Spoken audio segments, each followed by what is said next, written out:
நம்ம ஓடிக்கொண்டிருக்கிறோம்? எதற்காக, யாருக்காக ஓடிக்கொண்டிருக்கிறோம்? எதற்காக உழைக்கிறோம்? யாருக்காக வாழ்கிறோம்? யாருக்காக நாம் ஜீவனோடு இருக்கிறோம்? எதற்காக நம்ம யோசிக்கிறோம் என்ற எல்லாம் அநேக தரம் நாம் யோசித்திருக்க கூடும் பிரியமானவர்களே.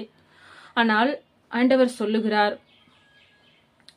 இப்படிப்பட்டவர்களை நாம் விசாரிப்போமாகில் நமக்குள்ளே ஒரு மகிழ்ச்சி காணப்படுகிறது, நமக்குள்ளே ஒரு ஆனந்தம், ஒரு பேரமைதி காணப்படுகிறது பிரியமானவர்களே.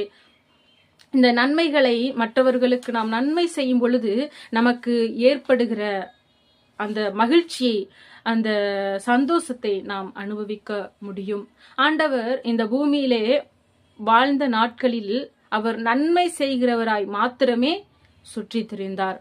வியாதிகளை சுகமாக்குகிறதும், பில்லி சூனிய கட்டிலே அகப்பட்டிருக்கிறவங்களை விடுதலையாக்குகிறதும், உணவில்லாதவங்களுக்கு உணவு கொடுக்கிறதும், குருடர்களை பார்வையடைய செய்கிறதும், பல அற்புதங்களை ஆண்டவராகிய இயேசு கிறிஸ்து இந்த பூமியிலே செய்து மரித்து 3ஆம் நாள் உயிரோடு எழுந்து இன்றும் அவர் ஜீவனோடு இருக்கிறார். பிரியமானவர்களே, நாமும் கூட பசி உள்ளவர்களுக்கு ஆகாரத்தை கொடுத்து, உணவில்லாதவங்களுக்கு நாம் உணவு கொடுத்து, உடை இல்லாதவங்களுக்கு நாம் உடை கொடுத்து, தங்க இடமில்லாதவங்களுக்கு நம்ம தங்க இடம் கொடுத்து நாம் இந்த பூமியிலே வாழ்வோமாகில் நாம் பிறப்புக்கு ஒரு மரியாதை உண்டு, நாம் வாழ்வதற்கு ஒரு மரியாதை உண்டு.